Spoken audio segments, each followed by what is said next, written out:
Welcome back to Live from Paris. It's time now for business news, as promised, with Matthew Warren, who's right here. Hello, Matthew. Hi, Laura. Right, so we've been talking about it earlier. A lot of data floating about here in Europe at the moment about the economy. Yes, lots of data yesterday and today. Yesterday, we had the European Union giving an outlook, really, of what's going to happen to economies in Europe over this year. And there's a pretty mixed picture. I mean, overall, the Eurozone economies are expected to contract by minus 0.3%. But not surprisingly, there's quite a lot of variation within that. Germany, UK, Ireland, France, all positive. But countries like Greece, Portugal, quite strong declines.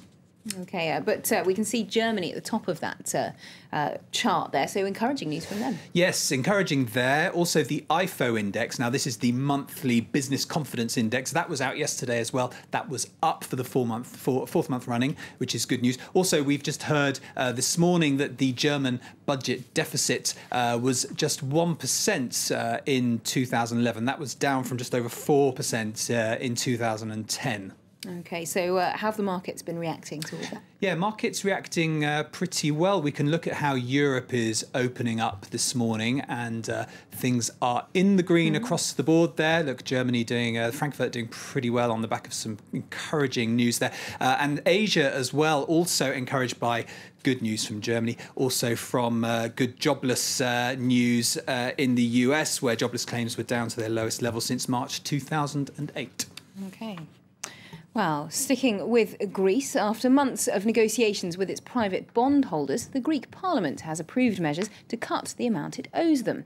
It's just one of a series of hurdles that Greece needs to clear before it gets its hands on that much-needed bailout cash. William Edwards has more. They've cleared the first hurdle, but there are many more to go.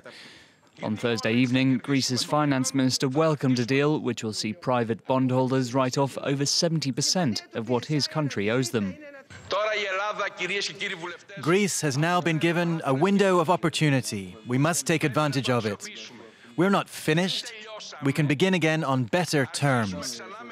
We must not repeat mistakes. We must not have any delays, and we should leave no room for doubt. This is just the first of many steps that need to be taken in the next few days. According to the Financial Times, EU creditors want Greece to pass 38 specific measures before the end of next week. The ambitious plans include major changes, such as centralising the country's health insurance system, cutting spending on pharmaceuticals by over €1 billion, and completing an accurate land registry. However, these may seem a tall order, given the country's track record so far on following through with reforms. Taxi drivers were among those who protested at attempts to open up closed professions, such as their own, stalling that legislation. Efforts to reform healthcare procurement were also derailed after doctors and pharmacies went on strike, meaning only half of last year's planned savings were made. Meanwhile, the country's privatisation plans have so far proven to be over-optimistic. The worry is that in an increasingly volatile political environment, cuts and reforms will only get more difficult to make, particularly with elections set for this April.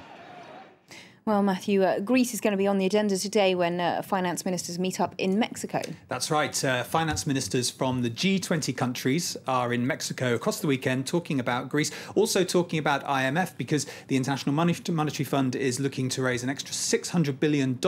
This is part of a fighting fund, really, to help other economies that might fall into difficulties.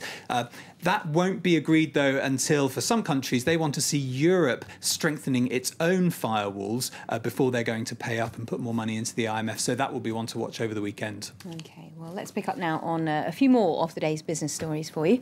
Apple is considering whether to hand back some of its $100 billion cash pile to investors. The CEO, Tim Cook, said the company had more than enough cash to run the company, and it's in active discussions about what to do with it. The annual shareholder meeting was the first since founder Steve Jobs' death back in October. Lloyds Banking Group reported a net loss of £2.78 billion this morning, up from a £320 million net loss the year before. The bank, which is 40% owned by the British government, said profits were hit by huge compensation claims. And China could be on the path to loosening its tough capital controls. The Financial Times reports that the country's central bank proposes giving foreigners much greater access to stock and bond markets within a decade. Chinese leaders have been concerned that its financial system is still too fragile for rapid liberalisation. Now, for those of us who live in Paris, rising property prices have become a fact of life. Prices shot up by 15% in 2011. But there are signs that they might be about to stagnate. Alexander Turnbull has more. Living in Paris, a pricey dream for most wannabe homeowners. Property prices shot through the roof last year. According to the latest studies, the average price per square metre reached €8,390, up by 14.7%. Some neighbourhoods have become very expensive. Around the Galeries Lafayette in the 9th arrondissement, rates went up by over 32%. But despite this new record high, real estate analysts say prices should actually start wavering in the coming months. If we look in a bit more detail at the last 3 months, there's actually been a 2% dip in prices. Considering this recent development in the fourth quarter, 2012 should see prices go down by approximately 5 to 10%, depending on the neighbourhood. Some will remain expensive, and some offers will still be attractive. Many residents say they can't afford to buy a new flat in Paris, but one man's loss is another man's gain, and foreign investors are flocking to France's capital. With prices rising to previously unseen levels in the town centre, many are now considering buying in up-and-coming districts.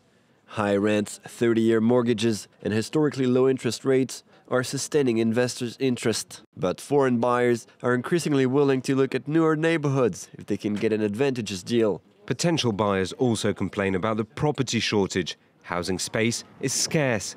To try and solve this problem, MPs passed a law to make real estate regulations more flexible. The government says this will lead to over 400,000 new houses and flats being built each year.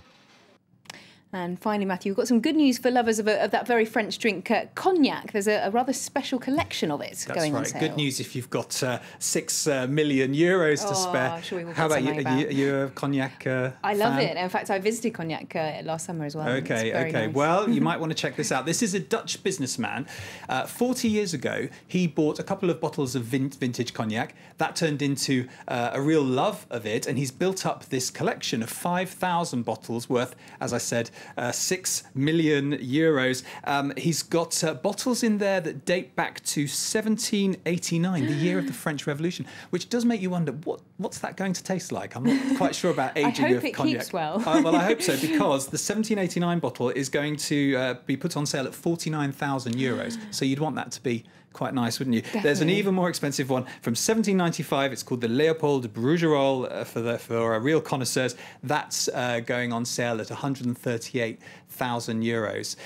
There's the reason he's selling this fine collection is he promised his wife that when they got to a certain age, he would sell it and they would be able to build a new house. So I'm sure it'll be difficult to part with Definitely, especially if he loves cognac that much. But certainly it's a very popular drink here in France, isn't it? Well, thanks very much indeed for that look at all today's business stories. And that's just about it from us for now. Many thanks for joining us. And don't go away, because Rebecca Bowering will be back with more headlines right after the international weather. Next.